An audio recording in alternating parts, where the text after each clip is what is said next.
On est très heureux d'avoir Mélissa Desormeaux-Poulain avec nous. Et vous savez, depuis le début de la pandémie, on propose aux gens d'apporter leur propre gourde pour être certain. Et Mélissa est arrivée avec son tonneau.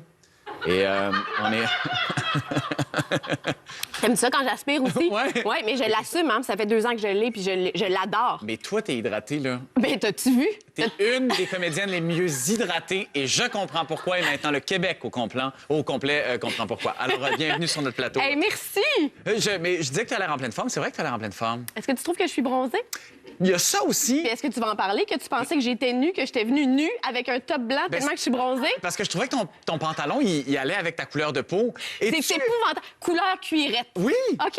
Ouais. C'est ça. Fait que là, c'est la première fois que tu vois des néons, j'imagine, depuis longtemps, là.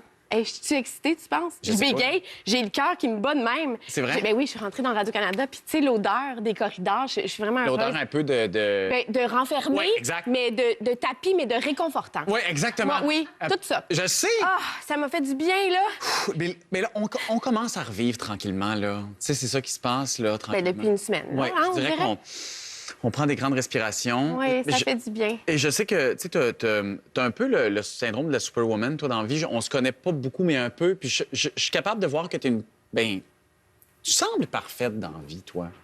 Oh, ça m'énerve, là. Ben non, je suis pas parfaite, Ça mais... t'énerve parce qu'on te le dit souvent. Voilà. On a mis Non. le point sur quelque chose. Non, mais tu veux savoir si je me suis mis de la pression? Ouais. Ouais. Ouais, t'as fait ça, toi, pendant ton confinement. Ouais. Ouais. Mais tu sais, c'est un confinement de luxe là, qu'on vit quand même, là, dans le sens qu'on est bien chez nous, c'est un milieu sain, mes enfants sont bien, on est en santé. Oui, oui, il y a la santé là, c'est parfait. tu Oui, sais. oui. Mais après, c'est d'essayer de vivre avec ça, puis de... Tu sais, on dit que... Moi, j'ai 2 enfants, là, j'en ai une ado puis une de 7 ans. Ouais. Puis on dit qu'il faut un village pour élever des enfants, puis c'est vrai, parce que je me suis comme mis cette pression-là de tout faire. Oui. Fait que je suis comme un chef scout, mais je suis aussi celle qui... T'es tous les membres du village. Je suis tous les membres. Puis je me suis un peu épuisée. Je me suis épuisée parce Ouais. que on peut pas tout faire. Puis en plus, je voulais le vivre. Je voulais dire, en sortant du confinement, que j'avais appris plein d'affaires, que j'avais lu tout ce qui se faisait, mais je suis comme à moitié là depuis que ça se passe, cette affaire-là. Je suis pas toute là.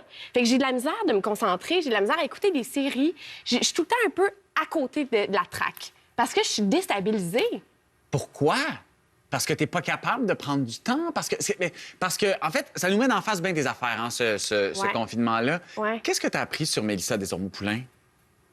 De relaxer un peu, là. Ça, c'est sûr. Ah que ouais, je me mets beaucoup de pression, mais j'ai l'impression que tout le monde vit ça, là. J'ai appris aussi que la lumière, elle m'intéresse pas si je suis pas en création. C'est-à-dire que t'as pas besoin de faire de la télé... Ben, ou que je suis mal à l'aise de juste mettre de la lumière sur moi pour mettre de la lumière. Ça Ah me- oui? Ouais, je me rends compte de ça. J'ai vraiment besoin de créer pour être heureuse. Ouais. Puis, fait que toute cette affaire-là de réseaux sociaux, il a fallu que je prenne des pauses parce que je savais pas où me situer. Des fois, je me trouvais... Ben en fait, on se trouve inutile, là. J'avais Oui, ben l'impression oui, il y a de pas ça. être utile. Fait que, ouais, j'ai réalisé ça. Puis, par exemple, je pense que je suis une pas pire maman. Ça va. Pendant le confinement, t'as su ça, t'as appris ça, mais tu le savais un peu. Ouais, mais là, c'est 24 heures sur 24 ans, puis Ouais. tu peux pas te mentir. Il y a personne d'autre qui peut t'aider. Tu peux pas faire comme, hey, 3 heures, je m'en vais parce que mon chum travaille de la maison, mais intensément. Fait que c'est moi qui gère tout, là. Fait que ouais, ça, je pense que je fais bien ça quand même. T'es une bonne maman. T'es une bonne femme à la maison aussi. C'est sûr que c'est... Ouais. Ben, Hey, t'as pas à avoir... Au contraire, non. on dirait que t'as honte de Oui, ça. mais non, pas en tout. Non, OK. mais je lève mon chapeau à ces femmes qui restent à la maison puis qui gèrent les enfants puis qui trouvent leur plaisir. Hey, ça, là, on a appris ça. C'est une sale job. De faire de la bouffe tout le temps. Puis de mettre les choses dans le lave-vaisselle puis de refaire le... Il y a comme quelque chose d'aliénant, là, aussi, Ouais. là. Ah, t'es sur le bord, hein, de casser? Hein? Mais non, j'en mets un peu, là, pour faire de la télé, là. Prends mais- une gorgée d'eau, ça va te faire du bien. Ah ouais, OK. On sent ça. J'aimerais ça que tu regardes. Voilà. Je sais que, tu sais, évidemment, tout s'est arrêté. Je veux dire, j'ai reçu des artistes et puis des gens du milieu qui nous ont révélé, puis toute la même chose, puis tous les domaines, restaurateurs, peu importe, tout est arrêté depuis 3 mois sec. Tu devais faire une super série à TVA. Tu étais bien excité de ça. Tu devais même apprendre le russe pour cette série-là. Tu sais, puis là, plus rien. Fait que Ouais. t'as eu le temps d'apprendre le russe. C'est ça. Ouais. Non. Fait que non. Non. J'ai pas eu le temps. J'ai pas réussi, tu vois? Non, C'est d'échec après échec. j'ai lâché prise. J'ai pas été capable d'apprendre à tricoter, puis j'ai pas appris le russe. J'aurais tellement voulu arriver puis avoir une base de russe. C'est pas si facile, le russe. Puis quand Mais non, je le sais, là. Mélissa, je le sais, là. En fait, quand tu sais pas quand tu vas reprendre, il y a comme quelque chose qui est plus motivant. Ça m'a plus tenté de travailler, de travailler dans le vide. Au début, j'étais motivée, là, tu sais, les 3 premiers jours, puis après, je l'ai pas fait. T'es-tu déçue de moi? Non, mais là, c'est ça. Là, il va falloir que... Moi, je peux pas tout régler. Il y a aussi des psys. Il y a aussi des... Non, parce que... Ici, on est en thérapie, c'est ça? On est un peu en thérapie, mais il y a une limite sur ce que je peux faire, tu comprends? OK. Fait que là, je me sens un peu... Je te laisserai pas partir. Tu sais, je te laisserai pas partir comme ça. On va jaser après le show si ça va pas, là, tu comprends? Non, c'est ça. Oui. Mais tu moi, sais- j'ai juste besoin que tu me dises, t'es bonne, Elsa. Ah, mais t'es bonne, Mélissa, voyons. Non, OK. Hey, puis en plus, t'es forte, parce que t'as-tu vu la grosseur de ta bouteille d'eau que tu transportes tout le temps? Non, c'est ça. Hey, à un moment donné, je veux dire, faut pas être fait sur un petit frame, là. Non, t'as Je bien le sais. vu, hein? Et qu'on va passer une belle soirée. Puis tu sais quoi? On va aller tout de suite parler à quelqu'un qui t'aime et que j'aime beaucoup aussi. C'est Léa Streliski. Tu nous en avais parlé. Je trouve ça fabuleux parce que Léa, on parlait de Superwoman, puis on parlait ben, c'est ça, une mère de famille qui... qui garde le phare. On va aller la rejoindre. Léa, est-ce que tu es encore en vie? Je suis complètement là. Ah, dans ta toilette, c'est parfait. Oui, j'ai l'air d'être dans ma toilette, mais en fait, je suis dans une chambre dans le sous-sol de chez mes parents. OK. Parce que c'est là que j'ai demandé asile, en fait. Ah, c'est ça qui s'est passé. Parce qu'écoute, on t'a suivi pendant à peu près toute la pandémie et sur Twitter et dans l'actualité, tes chroniques qui ont fait beaucoup jaser. Et ça me fait rire parce que tu as un propos qui est toujours assez acerbe, tu as un propos qui est toujours... En fait, tu fais parler, Léa. Puis pendant la pandémie, tu as écrit plein d'articles, dont, par exemple, celui où tu chialais sur les gens qui ont préféré magasiner plutôt que... De mettre les enfants à l'école. De mettre les enfants à l'école. Et je me suis demandé, est-ce que c'est en ce moment que tu vas demander une révolution? Léa, tu vas-tu mettre le système par terre? Oui, exactement. Vu que je suis rendue à gérer mes enfants avec une main de fer, je me suis dit que j'allais gérer tout le Québec comme ça, dorénavant. C'est une bonne idée. Je vais étaler mon règne, en fait.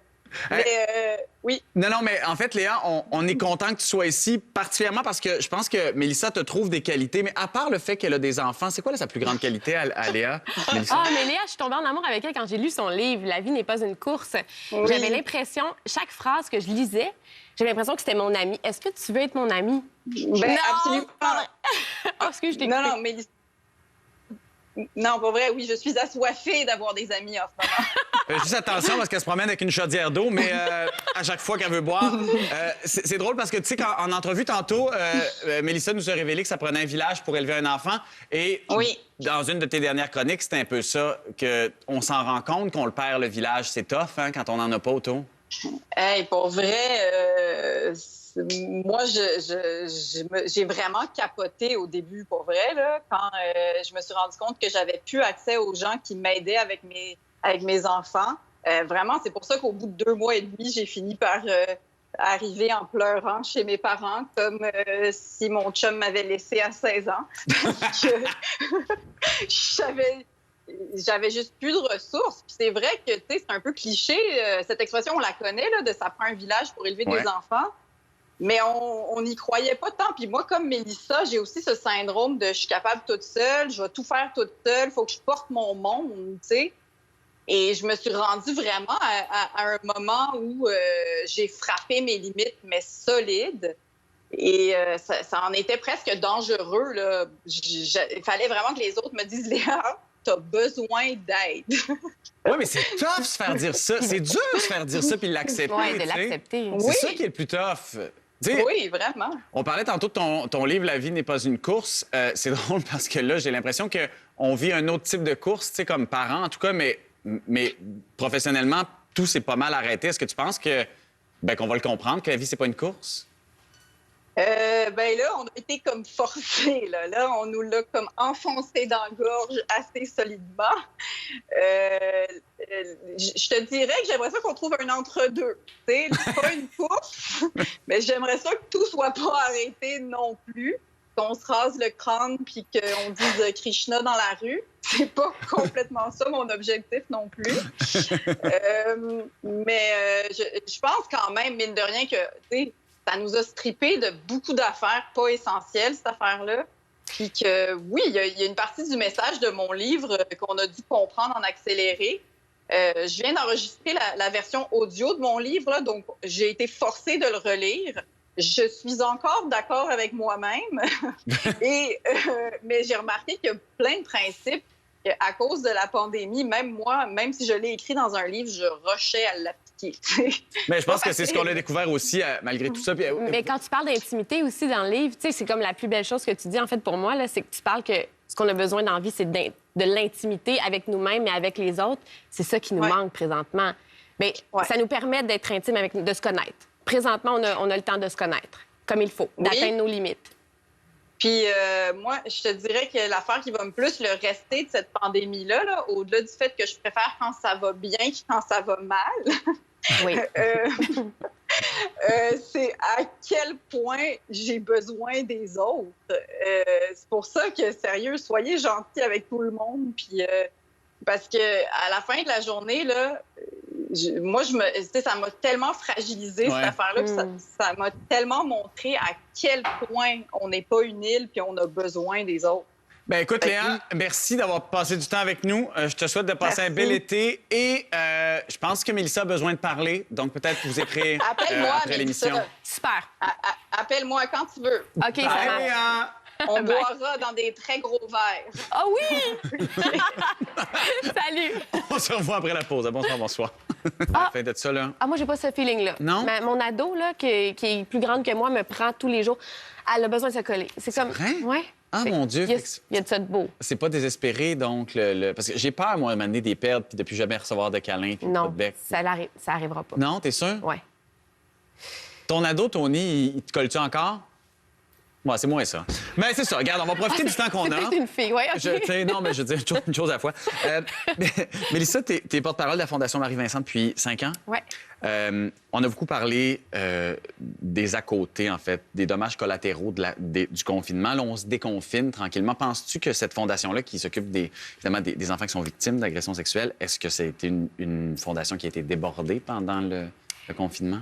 Ben non, justement, elle n'a pas été débordée, mais ça va arriver, tu sais, parce que là, il y a des confinements. Ce qui arrive, c'est que c'est l'école puis la garderie qui sont les soupapes pour ces enfants-là. C'est eux qui lèvent le drapeau pour dire il y a quelque chose qui se passe. Et là, ben ces enfants-là sont tout seuls chez eux puis ils peuvent pas faire ça. Ah, c'est ça. Donc, les cas qui étaient déjà répertoriés, ben ils se sont fait traiter par téléthérapie, mais sinon, oui, c'est ça. Évidemment, il n'y a pas le contact humain, là. C'est moins rassurant. Mais sinon, non, c'est ça qui... Moi, ça m'a beaucoup affectée d'être impuissante, là. Là, j'étais vraiment impuissante par rapport à ça. Je me disais, qu'est-ce que je peux faire comme porte-parole? C'est sûr que ça met... Je me mettais cette pression-là, mais je peux rien faire présentement. Non, c'est ça. À part être à l'affût.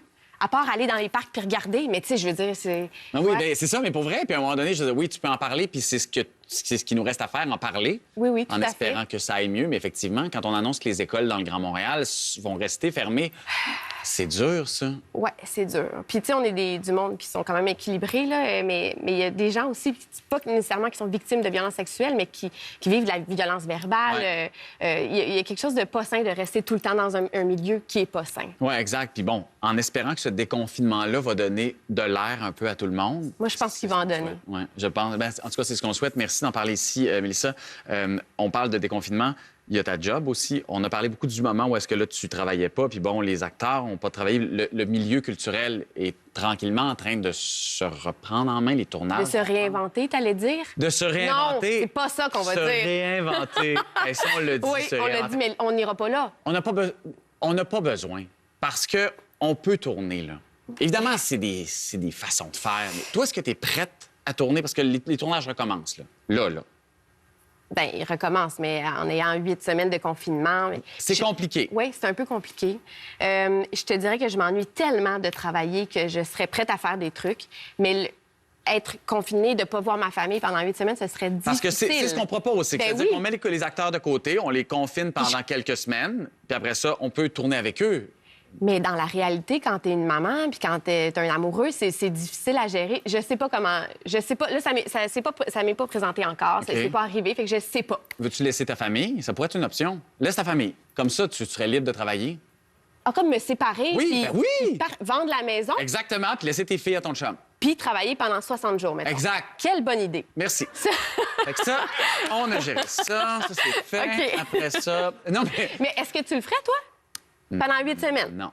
Tu le ferais pas? Ben, Tu y as pensé, puis tu t'es dit non. ben, T'es capable de dire non, mettons... Hey, mais je t'avoue que présenter devant ce dilemme-là, c'est extrêmement compliqué. Vraiment? Mais tu sais, moi, ce que j'ai trouvé très dur dans ce confinement-là, c'est qu'on n'avait pas de date. Quand tu as une date, au moins, tu es capable de t'asseoir sur quelque chose, de prévoir. Alors que, bon, on a le confinement des différentes parties de la société, on n'avait pas de date. C'est ça qui est dur, je pense. Ben oui, d'être dans l'inconnu. Exactement, exactement. Tu sais, mais bon, on peut en parler encore longuement. Oui, mais OK, de toute mais on- façon, j'aimerais aller parler à quelqu'un qui... ben, en fait, tu sais, quand on se disait pas se sentir utile pendant la période de confinement, là, Ouais. on va aller parler à quelqu'un qui s'est vraiment...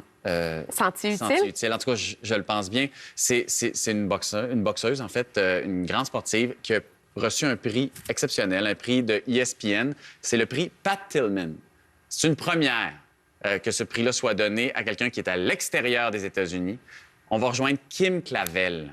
J'étais supposée de boxer le 21 mars en tête d'affiche avec mon nouveau promoteur, tout. Donc, tout a été cancellé dû à la pandémie. Donc, moi, je suis pas capable de rester chez moi à rien faire. J'avais les compétences pour aller aider. Je sentais que je pouvais faire la différence. Puis j'ai été vraiment vers les personnes les plus vulnérables, donc les personnes âgées. Donc, depuis le début de la pandémie, je suis dans les CHSLD. Puis on va à la guerre. Ben écoute, on disait tout à l'heure que se sentir utile, c'est important. Est-ce que tu t'es senti utile dans les dernières semaines? Clairement. Tu sais, j'ai senti que j'ai pu faire la différence. J'étais auprès des personnes âgées. Je les traitais comme si c'était mes grands-parents.